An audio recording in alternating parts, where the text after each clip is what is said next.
একই শ্রাবণ মাস, তার উপরে বৃষ্টি, আর সেই বৃষ্টির জলে যদি চারিদিকে জল থই থই করে তাহলে দেখতে কেমন লাগে।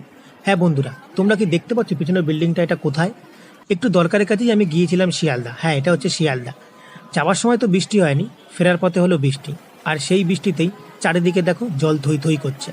বেশি পরিমাণে কিন্তু জল হয়নি, একটু জলেই দেখো কি অবস্থা। আমার কিটো পর্যন্ত জলের নিচে ডুবে গিয়েছিল, এতটা জল হয়েছিল। আমি অবশ্য খবরে বা লোকের মুখে শুনেছি যে কলকাতার দিকে হালকা পাতলা বৃষ্টি হলেই জলে ডুবে যায়। দমদম বলো, শিয়ালদা বলো বা বিধাননগরে বলো, অল্প বৃষ্টিতে জল ডুবে যায়।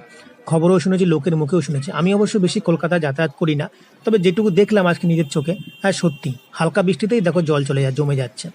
আমরা বারাসাতে বা মধ্যমগ্রামের দিকে থাকি, এখানে কিন্তু জল জমলে জল বেরিয়ে যায়, যাওয়ার জায়গা অনেকটাই রয়েছে, আমাদের কিন্তু কোনো অসুবিধা হয় না। তবে একটাই কথা, তোমরা যেখানেই থাকো ভালো থাকো, সুস্থ থাকো। আর অবশ্যই ভিডিওটা ভালো লাগলে লাইক করতে পারো। Tata, bye bye.